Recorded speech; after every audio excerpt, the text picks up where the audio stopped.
34 diz assim: bendirei o Senhor em todo o tempo, o seu louvor estará sempre nos meus lábios. Gloriar-se-á no Senhor a minha alma, os humildes o ouvirão e se alegrarão. Engrandecei o Senhor comigo e todos a uma lhe exaltemos o nome. Busquei o Senhor e ele me acolheu, livrou-me de todos os meus temores. Contemplai-o e sereis iluminados, e o vosso rosto jamais sofrerá vexame. Clamou este aflito, o Senhor o ouviu e o livrou de todas as suas tribulações. O anjo do Senhor acampa-se ao redor dos que o temem e os livra. Provai e vede que o Senhor é bom. Bem-aventurado o homem que nele se refugia. Temei o Senhor, vós os seus santos, pois nada falta aos que o temem. Os leõezinhos sofrem necessidade e passam fome, porém aos que buscam o Senhor, bem nenhum lhes faltará. Vinde, filhos, escutai-me, eu vos ensinarei o temor do Senhor. Quem é o homem que ama a vida e quer longevidade para ver o bem? Refreia a língua do mal e os lábios te falarem dolosamente. Aparta-te do mal e pratica o que é bom. Procura a paz e empenha-te em alcançá-la. Os olhos do Senhor repousam sobre os justos e os seus ouvidos estão abertos ao seu clamor. O rosto do Senhor está contra os que praticam o mal, para lhes extirpar da terra a memória. Clamam justos e o Senhor os escuta e os livra de todas as suas tribulações. Perto está o Senhor dos que têm o coração quebrantado e salva os de espírito oprimido. Muitas são as aflições do justo, mas o Senhor de todas o livra. Preserva-lhe todos os ossos, nenhum deles sequer será quebrado. O infortúnio matará o ímpio, e os que odeiam o justo serão condenados. O Senhor resgata a alma dos seus servos, e dos que nele confiam, nenhum será condenado. Vamos orar? Ó Pai bendito, nós te agradecemos pela palavra santa do Senhor. E rogamos que neste momento o teu Santo Espírito nos ilumine, ó Pai, para compreendermos ainda mais a tua vontade e o teu propósito. Pedimos a Deus que o Senhor fale conosco, toque em nosso coração. E em nome de Jesus que nós oramos e agradecemos. Amém. Bem, meus queridos, este salmo é um salmo belíssimo, é um salmo que Davi compôs depois de uma situação muito interessante. Veja aí que antes do versículo 1, nessas letras, pelo menos na minha Bíblia está assim em itálico, diz assim: Salmo de Davi, quando se fingiu amalucado na presença de Abimeleque, e por este foi expulso, ele se foi. E por este expulso, ele se foi. Davi conhecido como um grande rei de Israel, talvez o maior rei de Israel na sua história. Era um guerreiro, habilidoso nas batalhas. Talvez você se lembre que antes disso ele também fora pastor de ovelhas e um músico que compunha as músicas, que tocava a sua harpa com maestria. É interessante que Davi, ele tinha sido ainda jovem, ungido para ser o novo rei de Israel. No entanto, Saul ainda era rei e já houve a unção de Davi para isso, mas Davi entendeu que deveria primeiro ter o momento de Saul, ou seja, ele não se tornou rei naquele mesmo instante quando foi ungido. Quando Saul o soube, empenhou em uma perseguição, e Davi não teve escolha senão fugir, pôde organizar assim um grupo, muitos homens se ajuntaram a Davi, e foi como que um grupo que defendia os fazendeiros, defendia as posses de Israel. Mas teve uma situação, quando Davi ainda fugia de Saul, que ele teve que ir para os filisteus. E lá ele foi preso, e como os filisteus eram inimigos dos israelitas, Davi, para não sofrer uma situação difícil, porque na verdade ele já tinha vencido muitos filisteus quando ainda era general de Saul, ele se fingiu amalucado para se livrar daquela situação. Abimeleque disse: agora vocês me trazem alguém que está sem juízo, já tem tantos aqui, deixa esse aí, entregue a sua própria sorte. Bem, para muitos aquilo poderia ser só um lance, né, de esperteza, mas Davi entendeu que foi um momento de livramento. O Salmo 34 é um salmo muito bonito, é um salmo que particularmente eu gosto muito e que nos faz pensar algumas realidades quando passamos também por tribulações. E quando aí a gente percebe que de Deus é que vem sempre o livramento. Vejam só que no versículo 1 e o versículo 2, como na maioria dos salmos, é como se fosse um resumo daquilo que vai ser tratado. E então ele resume dizendo: bendirei o Senhor em todo o tempo, o seu louvor estará sempre nos meus lábios. Na verdade é uma decisão. Gloriar-se-á no Senhor a minha alma, os humildes o ouvirão e se alegrarão. Por que Davi vai louvar o Senhor em todo o tempo? Por que ele tem essa firme decisão, esse firme propósito de gloriar esse Deus? Porque ele viu que Deus o livrou, porque Deus livrou das suas situações. Vejam aí o versículo 4, diz assim: busquei o Senhor e ele me acolheu, livrou-me de todos os meus temores. Contemplai-o e sereis iluminados, e o vosso rosto jamais sofrerá vexame. Clamou este aflito, e o Senhor o ouviu e o livrou de todas as suas tribulações. Deus livrou Davi das suas tribulações quando ouviu o seu clamor. A gente aprende que Deus é o Deus que nos livra, né? É o Deus que nos dá o livramento e está sempre pronto a ouvir os nossos clamores, a ouvir os nossos pedidos, as nossas solicitações de socorro. Às vezes nós podemos passar por situações tão difíceis que nós não temos a quem recorrer, não temos o que fazer, sempre tentamos, né, fazer alguma coisa e esquecemos que Deus é quem nos providencia o verdadeiro livramento, é Ele que nos dá o livramento das situações difíceis. Às vezes estávamos ali numa iminência de um acidente, talvez você estava dirigindo seu carro e você viu que poderia acontecer uma batida, alguma coisa assim, e Deus o livrou. Podemos ter situações ainda maiores, como no caso de Davi, um momento, quem sabe, de perseguição, de implicação por causa da sua fé, e Deus tem nos livrado. Deus tem nos livrado também ouvindo o nosso clamor, ouvindo a nossa oração. Deus, ele tem os seus ouvidos abertos. Olhem só aí o versículo 15. Os olhos do Senhor repousam sobre os justos e os seus ouvidos estão abertos ao seu clamor. Nosso Deus está atento aos seus filhos, tem atenção voltada para com os seus filhos. Por isso que os seus olhos repousam, né? Estão quase que colocados sobre os justos, sobre os seus filhos, e os seus ouvidos abertos, quer dizer, está pronto a ouvir, se precisarmos clamar, e sempre vamos precisar, ele está com os seus ouvidos abertos. Isso nos mostra que Deus, ele se coloca como alguém pronto, atencioso para com o seu povo.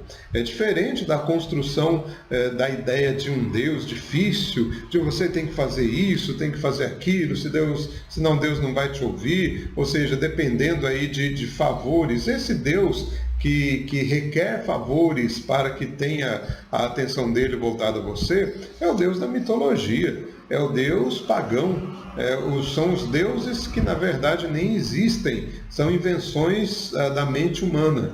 Mas o Deus que se apresenta aqui na palavra é o Deus atento, atencioso. Afinal de contas, é o pai que cuida muito bem dos seus filhos, né, que zela pelos seus filhos, que tem a ação não paternalista, né, de ficar mimando, mas tem uma ação paternal de ficar cuidando e amadurecendo então também os seus filhos. Então, Deus é quem nos dá o verdadeiro livramento, sendo aí atencioso e ouvindo as nossas orações. Se você passa por um momento difícil, ou quando você passar por um momento difícil, aproveita essa situação de clamar a Deus.